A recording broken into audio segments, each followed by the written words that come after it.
With Remnant 2 having incredible build customization, it can be hard to figure out what set is best for your playstyle. One of the most important aspects when deciding on your build's gear is rings.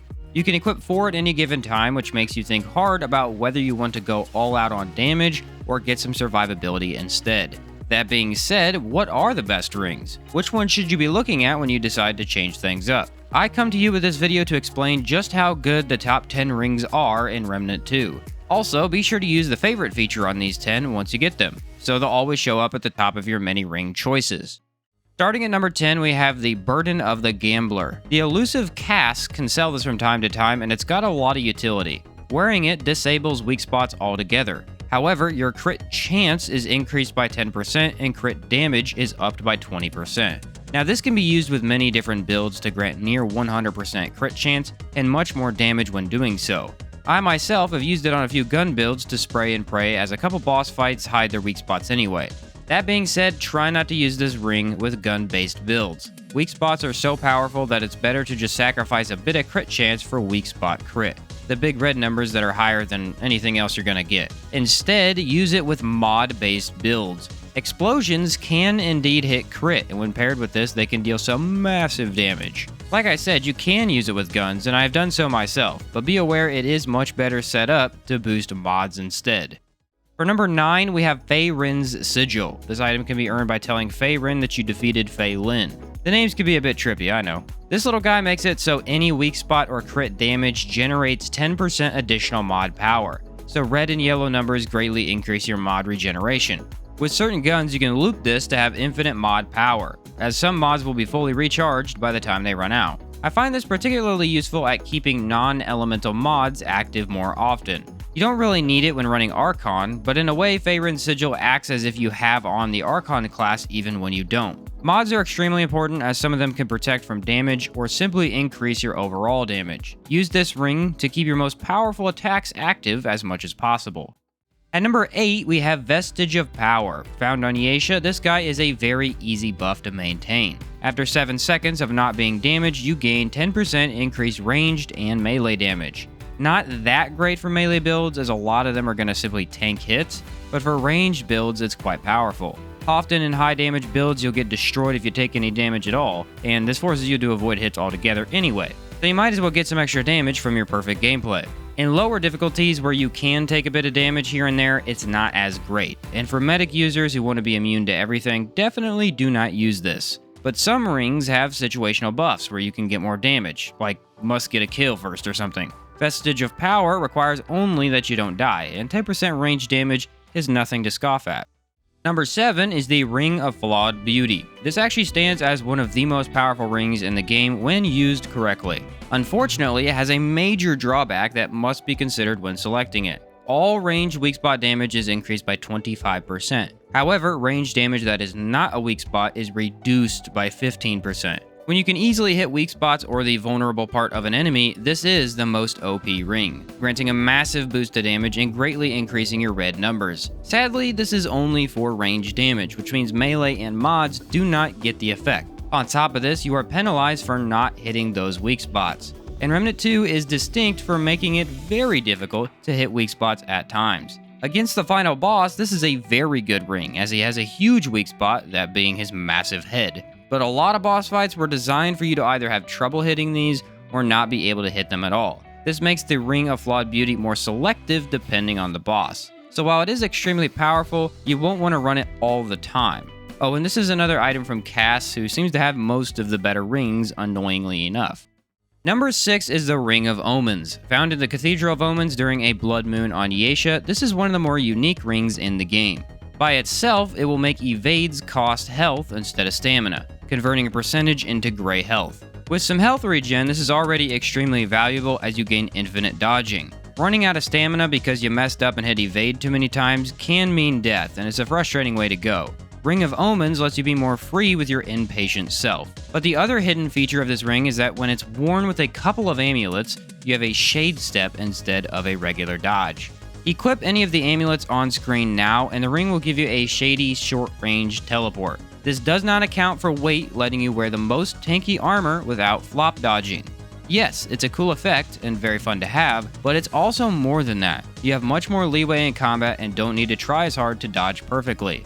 Amazing addition to the game if you ask me. The 5th best ring in Remnant 2 is the Singed Ring. Found in the Butcher's Quarter of Lawsome, it will increase all damage dealt to burning enemies by 10%. All damage is increased to burning enemies, meaning you don't actually need any fire damage. If your co-op buddy is using fire, or your flame turret on Engineer is burning enemies, you gain more mod damage, skill damage, and gun damage. Used correctly, it can be very easy to have a 10% boost all the time, more so in boss fights than anywhere else. This just provides you with so many options, as you could try to keep burning active to boost the turret, simply support another teammate, or use hotshot yourself to output some higher numbers. Anything fire involved should be using this guy right here, as it's very easy to keep its buff active. For 4th place, we have the Stone of Malevolence. It will go down as the most broken item in Remnant 2 history, as it was bugged for the longest time to just grant infinite mod energy. Spamming everything in the game was quite fun, I have to admit. Now that the thing's been fixed, it properly generates 15% additional mod power when dealing elemental damage.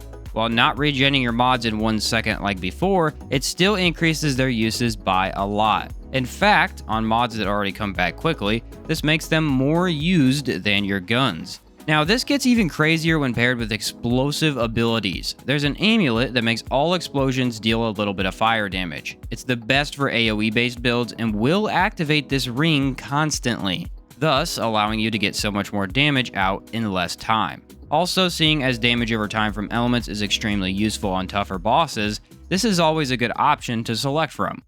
Coming in at number 3, we have the Akari Warband. Unsurprisingly, this is also sold from Cass. I know you're muttering curse words under your breath right now, but Cass unfortunately locks out some really good stuff. This ring makes it so that perfect dodges increase critical chance by 15% and critical damage by 15% for 15 seconds. What this really means is that you always have 15% more crit chance and damage.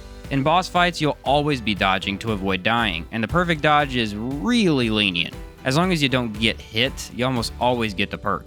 Crit damage is extremely good in this game as it offers the most damage possible. Mods can get over 2,000 damage at a time. Certain guns can reach 10,000 crit in a single shot, and automatic guns deal almost constant crit. It's a very powerful source of damage that becomes easy to boost once you have the right gear, and Akari Warband is one of the easiest ways to boost it. The 2nd best ring in Remnant 2 is Xania's Malice. Dealing weak spot damage increases weak spot damage by 10% for 7 seconds. Found in Root Earth, this can grant a consistent buff of 30% more weak spot damage. It is immensely powerful and only requires you to hit weak spots. Sitting is one of the best damage buffs in the game and not hurting you at all by running it. This feels great on every single gun-based build, and even on a few mod-based ones. Also looking very cool, it stands out quite a bit and makes it more memorable. Xania's Malice can melt bosses when used correctly. Now, the only reason it isn't number 1 is that it is useless when not hitting weak spot. Just does nothing. And as we discussed earlier, it can be tough to hit weak spots depending on the enemy. Not usable 100% of the time, even though it is a very strong item.